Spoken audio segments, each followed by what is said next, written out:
یا ایہا الذین آمنوا کتب علیکم الصیام کما کتب علی الذین من قبلکم لعلکم تتقون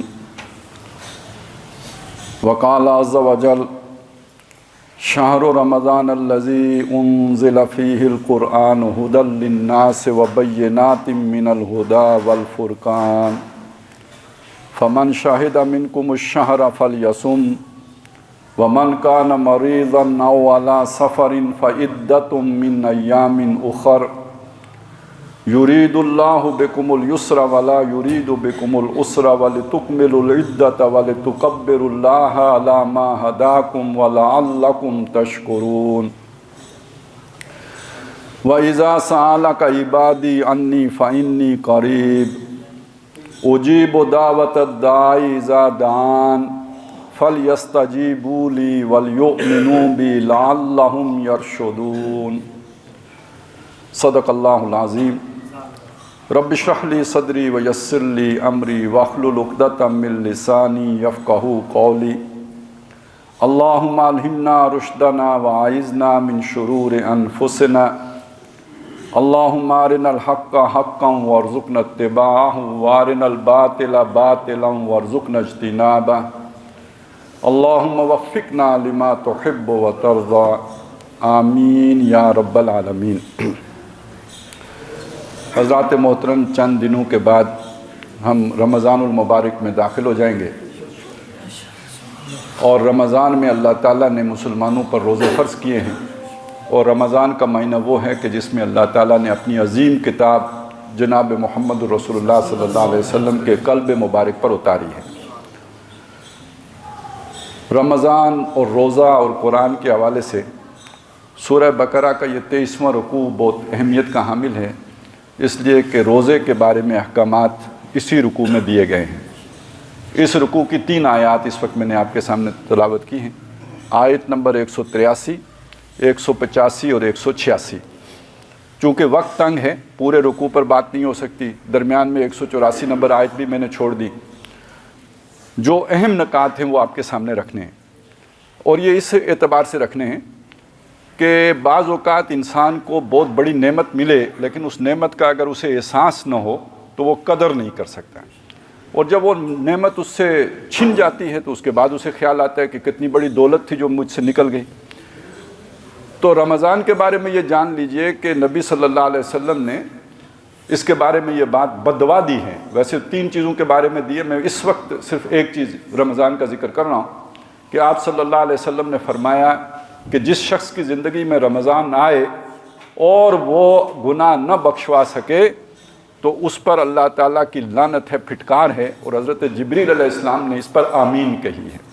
آپ سوچیں، بددعا کرنے والے محمد الرسول اللہ ہوں اور آمین کہنے والے جبریل امین ہوں، تو اب آپ سوچئے کہ یہ بات تو پھر ہے ہی ہے۔ تو اب رمضان آ رہا ہے، اللہ کی بہت بڑی نعمت ہے، لیکن اگر اس سے پوری طرح استفادہ نہ کیا جائے تو پھر نقصان اور خسران بھی کتنا بڑا ہے کہ پھر گویا انسان لعنت کا مستحق ہو گیا، اس کا حقدار ٹھہر گیا۔ اس لیے پہلے سے اگر ذہناً آدمی تیار ہو تو پھر یہ کہ اس سے پوری طرح استفادہ کرنا اور اس نعمت کی قدردانی کرنا یہ ممکن ہوتا ہے۔ تو میں چاہ رہا ہوں کہ چند نکات آپ کے سامنے رکھ دوں تاکہ پہلے ہی سے ہم ذہناً اس مہینے سے پوری طرح فائدہ اٹھانے کے لیے تیار ہو جائیں۔ سب سے پہلی جو آیت نمبر 183 میں بات کی گئی وہ یہ کی گئی کہ اے وہ لوگوں جو ایمان لائے ہو، تم پر روزہ رکھنا فرض کیا گیا ہے جیسے کہ تم سے پہلے لوگوں پر روزہ رکھنا فرض کیا گیا تھا، تاکہ تم میں تقویٰ پیدا ہو جائے۔ گویا اس آیت میں روزہ رکھنے کا مفہوم یا مقصد تقویٰ کا پیدا کرنا بیان کیا گیا ہے۔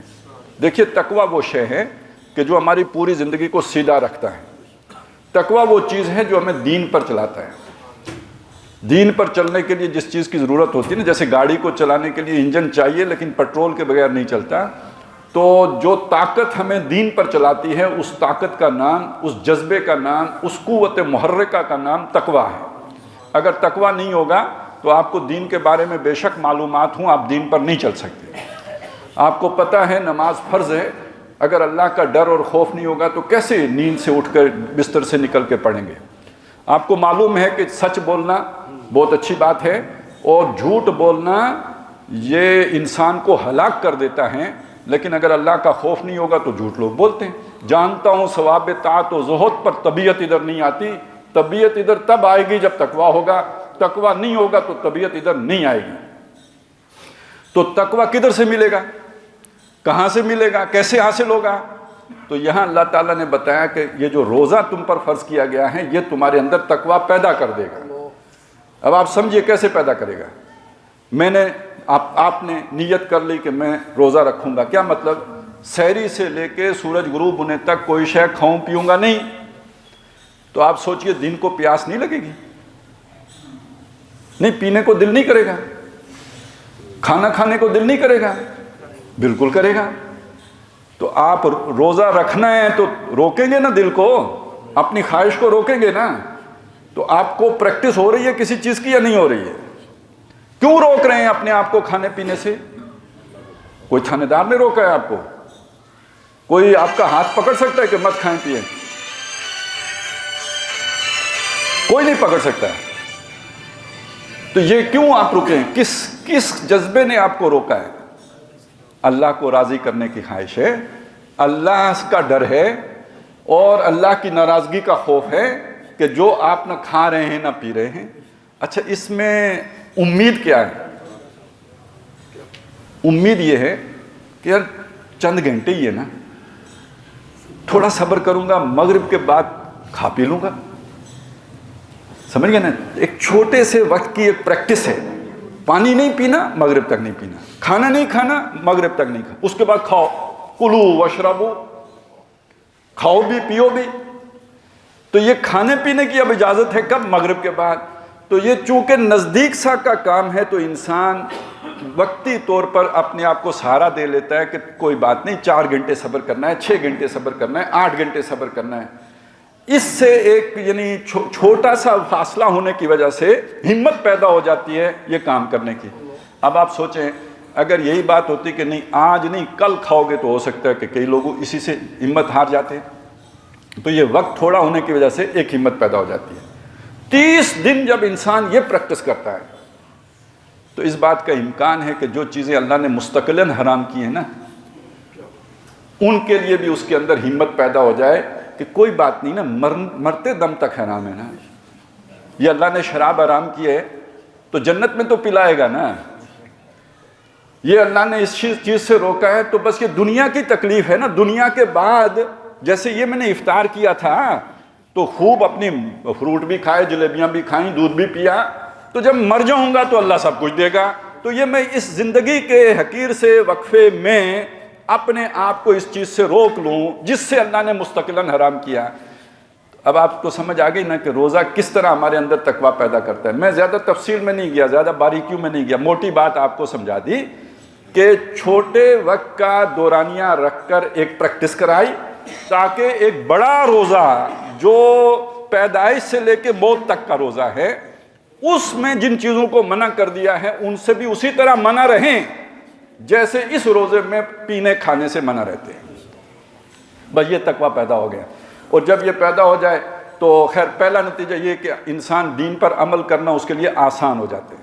دوسرا نتیجہ یہ کہ اگر معاشرے میں یہ پیدا ہو جائے بے ایمانی ختم ہو جاتی ہے، معاشرے میں یہ پیدا ہو جائے کرپشن ختم ہو جاتی ہے، پھر دکاندار ملاوٹ نہیں کرتا، پھر دکاندار ذخیرہ اندوزی نہیں کرتا، پھر 2 نمبر چیزیں نہیں بکتی، پھر تھانے دار رشوت نہیں لیتا، پھر وکیل جو ہے نا آپ سے فیس لے کے آپ کے مخالف سے نہیں مل جاتا، پھر جج جو ہے ٹرک لے کے فیصلے نہیں کرتے۔ جس کے اندر تقویٰ پیدا ہو جائے پورا معاشرہ ایک امن کا گہوارہ، قانون کی حکمرانی کا علمبردار بن کے کھڑا ہو جاتا ہے۔ اور جب تک تقویٰ نہ ہو، یہ ڈنڈے کے زور پہ ہونا ممکن ہوتا تو پاکستان میں کرپشن نہ ہوتی۔ تو سمجھ آئے تقویٰ کی کتنی اہمیت ہے۔ یہ فساد ختم کر دیتا ہے، کرپشن ختم کر دیتا ہے۔ گھر میں تقویٰ ہوگا، میاں بیوی نہیں لڑیں گے، اولاد اور والدین کے درمیان جھگڑے فساد نہیں ہوں گے۔ یہ تقویٰ نہیں ہوتا تو یہ ساری پھوٹ پڑتی ہے، بعد آتا ہے، جو آپس میں جو ہے نا وہ شکر رنجیاں پیدا ہوتی ہیں، یہ اسی وجہ سے ہوتی ہے جب خدا کا خوف نہیں ہوتا، اور معاشرہ بھی سارا بگڑ جاتے ہیں۔ تو کتنی بڑی دولت ہے اور کس ذریعے سے پیدا ہوگی؟ روزے کے ذریعے سے پیدا ہوگی۔ تو پہلی بات تو یہ آئی کہ جو روزہ ہمارے اندر تقویٰ پیدا کرتا ہے. آیت نمبر 185 اس میں ایک اور چیز کا ذکر آیا اور وہ یہ ہے کہ شکر بھی پیدا کرتا ہے. اور شکر کیا چیز ہے؟ انسان حکمت و دانائی کی چوٹی پر پہنچتا ہے تو وہ مقام شکر کہلاتا ہے. وَلَقَدْ آتَيْنَا لُقْمَانَ الْحِكْمَةَ أَنِ اشْكُرْ لِلَّهِ، ہم نے لقمان کو حکمت دی کہ کر شکر اللہ کا. کوئی سمجھدار انسان، کو اولو الالباب، اولو الابصار، اپنی زندگی کا سوچ و بچار کر کے تو جس جملے تک پہنچتے ہیں وہ ہے الحمدللہ رب العالمین. کل شکر کل تعریف اس اللہ کے لیے جو سارے جہانوں کا رب ہے. یہ انسان کی سوچ و بچار کا نچوڑ ہے، یہ کلائمیکس ہے انسان کی سوچ کا، عروج جہاں تک وہ پہنچ سکتا ہے، چوٹی. تو بتایا کہ یہ دو چیزیں ہیں، کون سا؟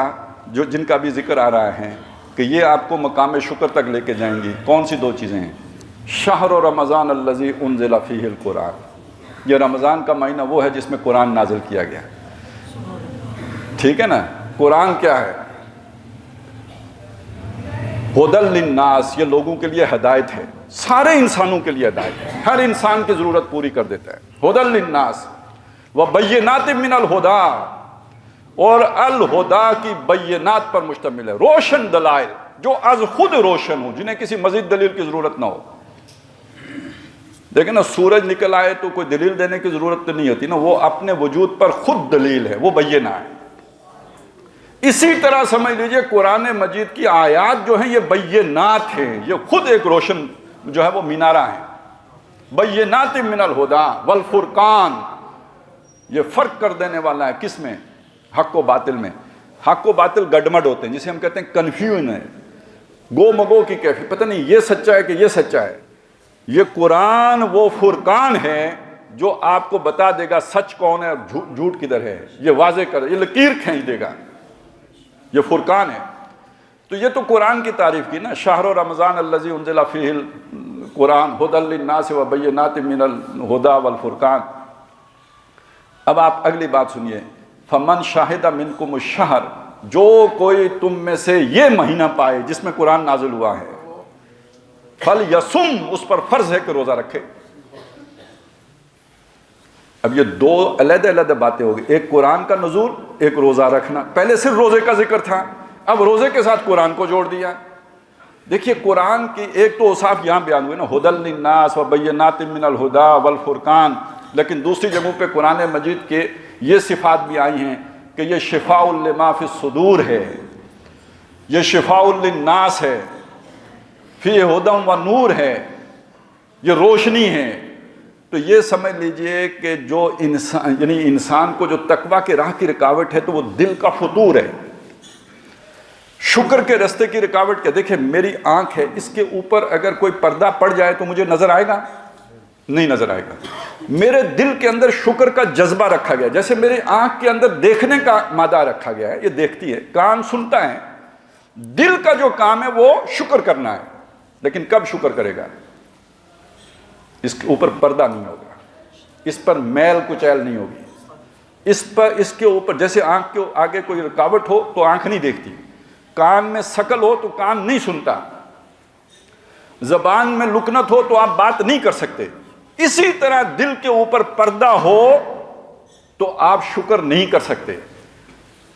تو یہ جو کتاب ہے نا قرآن، یہ اس دل کے پردے کو توڑ دیتی ہے.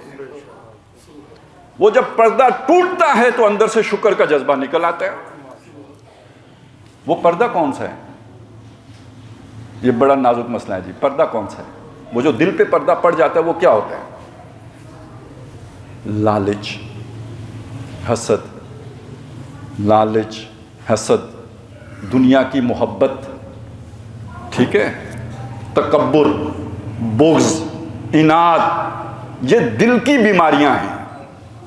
ان دل کی بیماریوں کا علاج کسی ڈاکٹر کے پاس نہیں ہے، یہ کسی فزیشین کے پاس نہیں ہے، یہ کسی ہارٹ اسپیشلسٹ کے پاس نہیں ہے. یا ایھا الناس قد جاءتکم موعظۃ من ربکم، اے لوگو تمہارے پاس تمہارے رب کی طرف سے موعظہ آ گئی ہے. معاوضہ کیا چیز ہوتی ہے؟ ہم تو اس کا ترجمہ نصیحت کرتے ہیں نا، بات سمجھانے کے لیے یہی ترجمہ کر دیتے ہیں. وہ چیز نا جیسے ایک دوائی آپ کھائیں نا، آپ کے انگ انگ میں چلی جائے، آپ کی رگوں میں دھس جائے. یہ معاوضہ ہے، یہ دل کی رگوں میں گھس جاتا ہے، دل میں اتر جاتا ہے. وہ آتا ہے نا قرآن مجید میں، وَأُشْرِبُوا فِي قُلُوبِهِمُ الْإِجْلَ، ان کے دلوں میں بچھڑے کی محبت پلا دی گئی تھی. یہ جا کے دل میں پل جاتا ہے، رچ بس جاتا ہے. جب یہ دوائی قرآن کی دل میں رچ بس جاتی ہے تو اس کے اندر سے یہ دنیا کی محبت نکال دیتا ہے. جب یہ دنیا کی محبت نکلتی ہے تو دل کا جو اپنا جذبہ ہے وہ کون سا ہے؟ میں نے کیا بتایا؟ کون سا جذبہ ہے؟ شکر کا جذبہ ہے. وہ اس کے اندر سے خود ابلتا ہے. جیسے آپ ٹوٹی کھولتے ہیں تو پانی نکلتا ہے، اس کو نکالنے کے لیے کوئی اور کام تو نہیں کرنا پڑتا نا، صرف وہ رکاوٹ ہٹانی ہے، وہ خود نکلے گا. جیسے آپ آنکھ کھولتے ہیں تو دیکھنے لگتی ہے، کوئی اور زور لگانے کی ضرورت تو نہیں دیکھنے کے لیے. ایسے ہی دل کے اندر سے خود بخود شکر کا جذبہ نکلے گا اگر اس کے اوپر دنیا کی محبت کا غلاف نہ چڑھا ہوا ہو. وہ غلاف کون اتارتا ہے؟ قرآن اتارتا ہے، کوئی اور. دیکھیے ہم دھوکہ کھاتے ہیں جب سوچتے ہیں کہ فلانے کی نگاہ میرا غلاف اتار دے گی. ہم دھوکہ کھاتے ہیں جب ہم سوچتے ہیں کہ کوئی بندہ ہمارا غلاف اتار دے گا. اللہ کہتا ہے یہ غلاف کون اتارے گا؟ اس کے لیے میں نے تمہیں کون سی دوائی دی ہے، کون سا جو ہے نا آلہ دیا ہے؟ شہر رمضان الذی انزل فیہ القرآن ھدی للناس وبینات من الھدی والفرقان فمن شہد منکم الشہر فلیصم. ساتھ چھوٹ دے دی کہ اگر کوئی بیمار ہو، مریض ہو، وہ گنتی بعد میں پوری کر لے. بعد والے اس کی وہ گنتی پوری ہو جائے گی، لیکن یہ کہ یہ نہیں ہو سکتا کہ وہ والا برکتیں بھی حاصل ہو جائیں جو رمضان میں حاصل. وہ تو رمضان کی برکتیں ہیں، وہ اس مہینے میں اللہ نے رکھی ہیں، وہ خاص ہیں، اور وہ قرآن کے نزول کا مہینہ ہے. اس میں بہت سے نکات اور بھی ہیں جو اس وقت نہیں بیان ہو سکتے. کتاب کا ہمیشہ تعلق روزے کے ساتھ رہا ہے. اسلام کو کتاب دی گئی تو ان سے بھی روزہ رکھوایا گیا. اب یہ دونوں مل کے اصل میں مسئلہ کیا ہے؟ دیکھیں ہماری غذا جو ہم کھاتے ہیں نا، اس کا ہمارے دل کے اوپر اثرات ہوتے ہیں. جو بھی کھاتے ہیں اس کے ہمارے دل کے اوپر اثرات ہوتے ہیں. اسی لیے بعض چیزیں حرام کر دی. شراب پینے کے بھی اثرات ہوتے ہیں دل پر، برے اثرات ہوتے ہیں. خنزیر کھانے کے بھی دل کے اوپر برے اثرات، اس لیے وہ منع کر دیا. لیکن جو کچھ ہم کھاتے ہیں اس کا یہ مطلب نہیں کہ ان کا کوئی اثر نہیں ہوتا، ان کا بھی ہوتا ہے، لیکن یہ کہ ان کا نقصان کم ہے، فائدہ زیادہ، اس لیے ہمیں اللہ نے اجازت دے دی. لیکن چاہا کہ سال میں ایک مہینہ ایسا ہو جب کم کھائیں. اب میں صرف یہاں پہ یہ گزارش کروں گا کہ افطاری کے وقت بھی کم کھائیں. وہ دن کی کسر نہ نکالیں کہ وہ جو نقصان ہو گیا وہ پورا کر لوں، بلکہ اس پہ بھی اضافہ کر لوں. بس اتنا سا کھا لیں، ایک تو سنت پوری ہو جائے افطاری کی، اور صبح تک یعنی گزارا ہو جائے. جتنا کم کھائیں گے آپ کے اندر روحانی طرف وہ زیادہ ہوگا اور قرآن آپ پر زیادہ اثر کرے گا. اب رات کو کیا کر، دن کو یہ کام ہو گیا روزہ رکھو، یعنی دل کے اوپر جو وہ غذا کے اثرات ہیں انہیں کم کرو، اور رات کو یہ والی غذا لو جو روح کی غذا ہے. یہ تراویحاں کیوں ہیں؟ اصل میں ہم نے تو آسانی کے لیے یہ حضرت عمر رضی اللہ تعالیٰ عنہ نے یہ عشاء کے ساتھ جوڑی ہے نا، تاکہ چلیں سارے مسلمان ان سے استفادہ کر لیں. اصل میں تو یہ قیام اللیل ہے، پوری رات ہوتا تھا. یہ پوری رات 4 رکعتیں پڑھو، جتنا آپ نے رکعتیں پڑھنے میں وقت لگایا کم از کم اتنا وقفہ کرو، اس دوران ذکر کرو، اذکار کرو، کچھ چلیں کھا پی بھی لو تھوڑا بہت، اگر کوئی پانی پینا ہے کچھ کرنا ہے تھوڑا ریسٹ بھی کر لو، پھر اٹھو 4 رکعتیں پڑھو. یعنی یہ اگر ہم حدیثیں دیکھیں نا، میں فرض کی بات نہیں کر رہا ہوں، واجب اور نفل کی بات نہیں کر رہا ہوں، میں روح کی بات کر رہا ہوں. تو دن کا روزہ ہے، رات بھر کا قیام ہے. قم اللیل الا قلیلا، رات کو کھڑا رہا کریں. حضور کو وہ مکے میں شروع میں تھا نا، بعد میں آسانی کر دی، لیکن امت پوری کے لیے سال میں 1 مہینہ کر دیا کہ رات کو کھڑے رہا کرو. تو ہم وہ قیام اللیل ہے، اور قیام اللیل یا تو ہوتا ہے نصف رات، یا ہوتا ہے 1/3 رات، یا ہوتا ہے 2/3 رات. یہ گھنٹے سوا گھنٹے کا نہیں ہوتا ہے. اور چونکہ ہمارے اس زمانے میں سونے کا وقت ویسے ہی 11 بجے، تو ہماری تو رات ضائع ہی نہیں ہوتی نا، ہم تو پوری رات نہیں، ہم تو پہلے ہی فارغ ہو جاتے ہیں. چاہیے یہ کہ نیند کی، جیسے دن کو آپ نے غذا کی قربانی دی، رات کو آپ نیند کی قربانی دیں. یہ لازم ہے. تب وہ ساری روحانی فیض آپ کو حاصل ہوگا۔ تیرے ضمیر پہ جب تک نہ ہو نزول کتاب، گرا کشا ہے نہ رازی نہ صاحب کشاف، وہ گرا نہیں کھل سکتی۔ وہ جیسے میں نے کہا تھا نا، وہ ٹوٹی کھولیں گے تو پانی گرے گا، تو گرا کیسے کھلے گی؟ یہ کتاب آپ کے دل پر نازل ہوگی۔ وہ رکاوٹ دور کیسے ہوگی؟ وہ یہ دو قربانیاں، دن کو غذا وغیرہ سے پرہیز، اور پیٹ بھر کے کھا کے رات کو آپ جاگ نہیں سکتے۔ بھر لیں گے نا پیٹ، سوال ہی نہیں پیدا ہوتا کہ جاگ سکیں، تو اس کو ہلکا ہی رکھیں گے تو تب جاگ سکیں گے۔ اور پھر جاگ کے قرآن مجید سننا، اور اس کا نتیجہ کیا نکلے گا؟ وہ شکر کا جذبہ اندر سے خود بخود پھوڑے، گرا کھل جائے گی، شکر کا جذبہ نکل آئے گا، لعلکم تشکرون۔ اور وہ شکر کا تقاضا کیا ہے؟ شکر کا مطلب کیا؟ منہ سے شکر کہہ دینا۔ شکر کا مطلب یہ ہے جو اللہ نے دیا ہے اللہ کی راہ میں قربان کرنے کے لیے تیار ہو جائے، بچا بچا کے نہ رکھنا ہے۔ سب اللہ کی نعمتیں ہیں، اور اللہ کی اگر ڈیمانڈ ہے، تقاضا ہے، اللہ کی راہ میں لگانے میں کوئی پسو پیش نہ ہو۔ جیسے ابراہیم علیہ السلام کو کہا بیٹے کو چھری پھیرو، پھیر دی، آگ میں چھلانگ لگاؤ، لگا دی، گھر بار چھوڑو، نکل گئے۔ یہ جذبہ جب از خود ابل کے آ رہا ہو کہ جو حکم اللہ کی طرف سے آئے گا اسے میں پورا کروں گا، یہ حقیقی شکر ہے۔ اسے شکر بالجوارح کہتے ہیں۔ ایک ہے شکر باللسان، ایک ہے شکر بالقلب، ایک ہے شکر بالجوارح، اپنے اعضاء سے شکر ادا کرنا، یعنی جو نعمتیں اللہ نے دی ہیں ان کو اللہ کی راہ میں قربان کرنا۔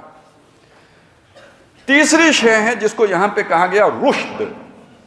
رشد کی میں اب کیا وضاحت کروں؟ آپ نے یہ تو سنا نا خلافت راشدہ، آپ نے یہ سنا خلفائے راشدین المہدیین، آپ نے یہ سنا فلانا راشد۔ تو یہ رشد کیا شے ہوتی ہے؟ اولئک ہم الراشدون بھی آیا ہے صحابہ اکرام کے لیے۔ رشد کیا ہے؟ دین کی ایک سمجھ حاصل ہو جانا، ایک فہم حاصل ہو جانا۔ یعنی سمجھ کس شے کا نام ہے؟ میں آسانی سے سمجھاؤں۔ دیکھیے، آپ میں سے اگر کسی نے ڈرائیونگ سیکھی ہو تو ایک چیز یہ ہوتی ہے کہ آپ کو استاذ بتاتا ہے کہ یہ ایکسیلیٹر ہے، اسے دباتے ہیں گاڑی ریس پکڑتی ہے، یہ کلچ ہے اس کو دبا کے گیئر بدلتے ہیں، یہ سٹیئرنگ ہے اس سے گاڑی دائیں بائیں موڑتے ہیں۔ یہ تو چیزیں سیکھنے کی ہیں، لیکن ایک ہوتا ہے روڈ سینس۔ روڈ سینس تو کوئی نہیں سکھا سکتا نا، یہ تو پریکٹس سے آتا ہے۔ آپ گاڑی چلائیں گے، بلکہ بعض اوقات بچہ ایکسیڈنٹ کرتا ہے تو آدمی اسے کہتا ہے اب تو صحیح ڈرائیور بن جائے گا، کیونکہ وہ تجربے سے آتی ہے روڈ سینس۔ بہت تھوڑے لوگ ہوتے ہیں جنہیں ذہانت سے آ جائے، وگرنہ اکثر و بیشتر وہ سائیکل والا بھی جب سائیکل چلاتے ہوئے ہم گرتے تھے نا، کہتے ہیں اب تجھے سائیکل چلانا آ گئی ہے۔ تو یہ سینس ہوتی ہے نا، یہ ذرا تھوڑی علم سے بالاتر چیز ہوتی ہے۔ اچھا، یہ اگر ڈرائیونگ والی مثال آپ کو مشکل لگے تو سوئمنگ والی مثال لے لیں، پانی میں تیرنا۔ وہ تو آپ کو کوئی سکھا باہر تو نہیں سکتا نا، وہ تو آپ ڈوبیں گے، پانی ناک منہ میں جائے گا، پھر کچھ آہستہ آہستہ آپ کو ہاتھ پاؤں ڈسپلن ہوں گے اور آپ کو تیرنا آئے گا۔ چلیں یہ مثال بھی اگر کسی کو مشکل لگے تو پھر یہ سوچیں کہ آپ نے وہ گائے بھینس کی چوائی کی ہے، وہ کوئی کسی کو کیسے سکھائے گا کہ پہلے کون سی انگلی دبانی ہے اور پھر کون سی وہ تو خود آ جاتا ہے، ایک سینس پیدا ہو جاتا ہے۔ یہ جو سینس پیدا ہو جاتی ہے نا دین میں، یہ رشد ہے، یہ بہت بڑی بات ہے۔ یہ انسان کو فقیہ بنا دیتی ہے۔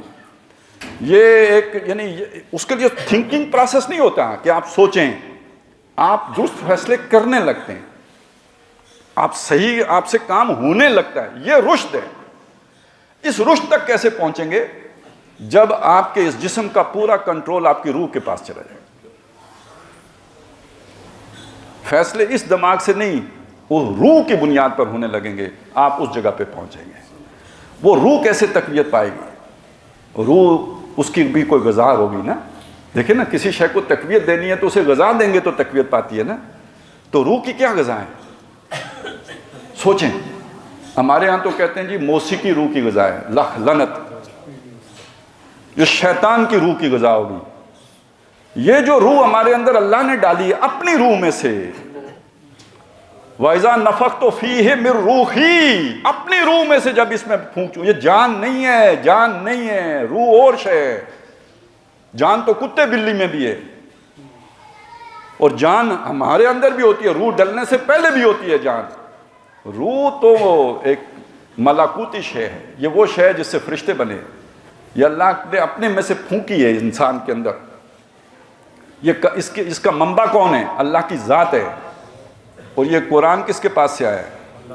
اللہ کے پاس سے آیا ہے۔ کون لے کے آیا ہے؟ روح الامین لے کے آئے ہیں. اور وہ یلقی روح، یہ خود بھی روح ہے. روح الامین اللہ کے اس کلام کو جو روح ہے، روح محمدی پہ لے کے نازل ہوئے ہیں. تو روح کی غذا یہ روح ہے، روح کی غذا قرآن مجید ہے. جب اس روح کو غذا ملتی ہے، دیکھیے روح کے اوپر غالب کون تھا؟ جسم. جسمانی تقاضے روح پر غالب آ گئے ہوئے تھے. روزے نے وہ آپ غذا کم کر کے جسم کو کمزور کر دیا، جکڑ بندی ڈھیلی پڑ گئی. ادھر سے قرآن مجید کی گلوکوز کی بوتل روح کو لگ گئی، وہ ہوش میں آئی، اس نے آنکھ کھولی. ایک بے ہوش آدمی جب ہوش میں آتا ہے، خدا نخواستہ ہم میں سے کسی کا ایکسیڈنٹ ہوتا ہے، ہاسپٹل چلا جاتا ہے، 2 دن بعد 3 دن بعد ہوش میں آئے گا، کس کا پوچھے گا؟ اپنے جس سے محبت ہوگی اس کا پوچھے گا نا. بچوں کا پوچھے گا، والد کا پوچھے گا، بہن بھائیوں کا پوچھے گا. یہی نا وہ کہاں ہیں؟ تو روح کی آنکھ کھلے گی، وہ کس کا پوچھے گی؟ اس کی تو کسی سے رشتہ داری نہیں ہے، وہ تو کسی سے نہیں پیدا ہوئی ہے، اس کی تو اپنی ایک شان ہے. میں ڈرتا ہوں یہ بات کہتے ہوئے، لیکن یہ کہ دل کرتا ہے کہنے کو، وہ بھی تو لم یلد ولم یولد ہے. وہ تو کسی سے نہیں، وہ تو اللہ نے پھونکی ہے، وہ کس کا پوچھے گی؟ پڑھیے آیت، وَإِذَا سَأَلَكَ عِبَادِي عَنِّي، جب میرے بندے میرے بارے میں پوچھیں. اب آپ دیکھیے نا، یعنی اللہ کی طلب پیدا ہو گئی ہے. کیا ہوا؟ کوئی باہر سے انجیکشن نہیں لگایا، اندر سے طلب پیدا ہو گئی ہے. کس نے پیدا کی یہ طلب؟ وہ روح کے اندر پہلے سے موجود تھی. روح سوئی ہوئی تھی، وہ جاگے گی تو وہ پوچھے گی نا. جگایا کس نے؟ اس رمضان نے اسے جگا دیا ہے، اس کے پورے پروگرام نے اسے جگا دیا ہے. جب وہ جاگے گی تو اس کے اندر اللہ کو پانے کی خواہش پیدا ہو جائے گی. اب وہ سیلف سٹارٹ ہو گیا، دھکا سٹارٹ نہیں رہا. اب مولوی صاحب کو ضرورت نہیں ہے کہ اسے کہیں کہ آؤ نماز پڑھنے کے لیے. اب وہ تبلیغی جماعت کو اس کے گھر جانے کی ضرورت نہیں ہے. اب اس کے اندر سے جذبہ پیدا ہو گیا کہ میں کدھر جاؤں، کہاں ڈھونڈوں، کہاں ملے گا. اذا سالک عبادی انی فانی قریب. او پاگل، میں تو قریب ہوں. یہ تو دور تھا، ذہنی طور پہ دور تھا، فاصلہ دور کا نہیں تھا، سوچ دور نکل گئی تھی. تو الٹا چل پڑا تھا یو ٹرن لے کے، تو دور ہو گیا تھا ذہنی طور پر. میں تو قریب ہی تھا، فانی قریب. اور مت گھبراؤ کہ میں گناہگار ہوں. اجیب دعوت الداعی اذا دعان، ہر پکارنے والے کی پکار پر لبیک کہتا ہوں. جب پکارے، جس حال میں پکارے، جیسے پکارے. تمہیں کوئی کسی سیڑھی کی ضرورت نہیں ہے کہ وہ پکڑ کے میرے پاس آؤ، کوئی وسیلے کی ضرورت نہیں ہے، کوئی حاجت نہیں ہے کسی کے پاس جا کے اپنے گناہ کا اعتراف کرنے کی اور کنفیشن دینے کی. سیدھے آؤ میرے پاس، میں لبیک کہنے کے لیے تیار ہوں.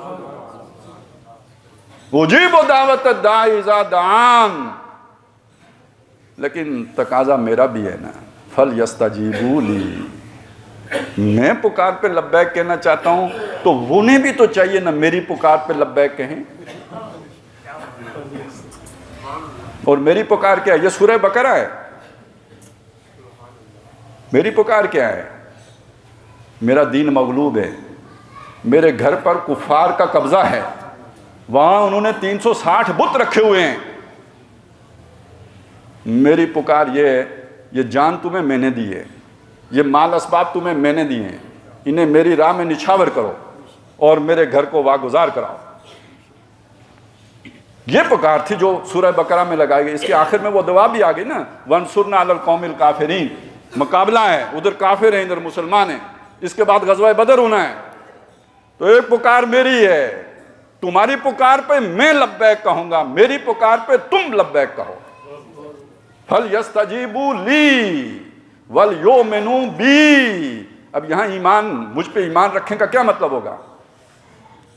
خطابی ایمان والوں سے بات شروع کہاں سے ہوئی؟ یا ایھا الذین آمنوا، اے ایمان والو، کتب علیکم الصیام. تو فَلْيُؤْمِنُوا بِی پھر کدھر سے آ گیا؟ اب یہاں مطلب یہ مجھ پہ توکل رکھیں. ایمان کی اگلا درجہ ہے، بھروسہ مجھ پر کریں، امید مجھ سے، توکل اور اسباب پہ نہ ہو. حالات کو نہ دیکھیں کہ ہم 313 ہیں اور وہ 1000 ہیں. مجھ پہ توکل کریں. ہاں جو وسائل ہیں وہ ضرور جمع کریں، لیکن یہ کہ میرے اوپر بھروسہ رکھیں، مجھ پر اعتماد کریں، میرے پہ امید رکھیں. یہ ہے ایمان کا تقاضا. فَلْيُؤْمِنُوا بِي. اچھا پھر یہ بھی تو ہوتا ہے نا کہ اگر میری نوکری چلی گئی تو کھاؤں گا کہاں سے؟ میں مر گیا تو میرے بیٹوں کا کیا ہوگا؟ میں تو شہید ہو جاؤں گا، بچوں کا پیچھے کیا ہوگا؟ تو سوچیں کوئی آدمی کسی دوسرے آدمی کے ساتھ چلے اور وہ انسان کا پتر ہو، تو اگر اس کی ضرورت ہو تو وہ نہیں پوری کرے گا. ہوتا ہے. شریف آدمی کا کیا کام ہے کہ کوئی آدمی آپ کی مدد کرے کہ آپ اس کی مدد نہیں کریں گے مشکل وقت میں؟ تو مجھ سے تمہیں کیوں سوء ظن ہے کہ میں تمہاری مدد نہیں کروں گا؟ تم اپنا سب کچھ میرے لیے لٹا دو اور میں تمہارے بچوں کو جو ہے وہ ایسے پھینک دوں اور میں تمہیں بھوکا ننگا چھوڑ دوں. تو یہ سوء ظن مجھ سے کیوں کرتے ہو؟ فَلْيُؤْمِنُوا بِي. مجھ کا یقین رکھیں کہ وہ میری اگر اس طرح مدد کریں گے، میری پکار پہ لبیک کہیں گے، میں بھی ان کی ضرورتوں کو پورا کروں گا. لَعَلَّهُمْ يَرْشُدُونَ. یہ مصیبتیں جھیلیں گے تو رشد کو پہنچیں گے. سینس ایسے نہیں ملتی. گرے بغیر سمجھ نہیں آتی، ٹھوکر کھائے بغیر عقل نہیں آتی. سینس وہ جو اب میں نے وضاحت کی تھی وہ ان مشکلات سے گزر کے آتی ہے. علامہ نے بڑی پیاری بات کی ہے. وہ انسان کو یہی جو اس کا سارا آگے پیچھے نا، اس کو کہتے ہیں کہ جگر خوں ہو تو چشم دل میں ہوتی ہے نظر پیدا. یہ دنیا چلانا آسان ہے، دنیا سمجھنا مشکل ہے. کار جہاں بانی سے ہے دشوار تر کار جہاں بینی. یہ جہاں بینی کیسے ہوتی ہے؟ جگر خوں ہو تو چشم دل میں ہوتی ہے نظر پیدا. جب تک آپ قربانی نہ دیں، اپنا سب کچھ نچھاور نہ کریں، دل کی آنکھ نہیں کھلتی. اور دل کی آنکھ نہ کھلے تو سمجھ نہیں آ سکتی. لعلہم یرشدون. یہ قربانیاں دیں گے تو مقام رشد تک پہنچیں گے. اور اس کو اگر بائی پاس کر کے سمجھیں کہ کہیں رات کو چلے کاٹنے سے جو ہے نا وہ رشد مل جائے گی، تو نہیں ملے گی. ٹھوکر کھائیں گے رشد نہیں ملے گی. ہمارا وقت پورا ہو گیا جمعے کے خطاب کا، تو بس میں چاہ رہا تھا کہ یہ چیزیں آپ کے سامنے آ جائیں. اور آخری گزارش یہ ہے، یہ رمضان میں یہ سب آپ حاصل کر سکتے ہیں. اور اگر آپ یہ حاصل کرنے کی جد و جہد نہیں کرتے، ضائع کر دیتے رمضان کو، تو میں وہ بات دہرانا نہیں چاہتا جو نبی صلی اللہ علیہ وسلم کی بد دعا کے حوالے سے میں نے آپ کے سامنے رکھی تھی. بہت بڑی نعمت ہے جو ہمارے سامنے آ رہی ہے، ہم اسے ضائع نہ کریں، اس سے استفادہ کریں. اور کیا معلوم اللہ تعالیٰ ہمارے لیے دین پہ چلنا آسان کر دے. اور میں گزارش یہ کروں گا کہ دن کو روزہ رکھیں اور پورے اس جذبے کے ساتھ رکھیں. کھانے پینے میں احتیاط کریں، رات کو شام کو بھی کم کھائیں، اور رات تراویح جو ہے اس کے ساتھ کوئی نہ کوئی، چونکہ ہماری زبان عربی نہیں ہے تو جو بھی کچھ یہاں درس قرآن کا اہتمام ہو اس کے بعد اس میں بھی بیٹھیں تاکہ ہم جو پڑھیں اس کی ہمیں کچھ نہ کچھ کسی نہ کسی درجے میں سمجھ آئے، شاید ہماری بھی روح کی آنکھ کھل جائے. اقول قولی ھذا واستغفر اللہ لی ولکم ولسائر المسلمین والمسلمات.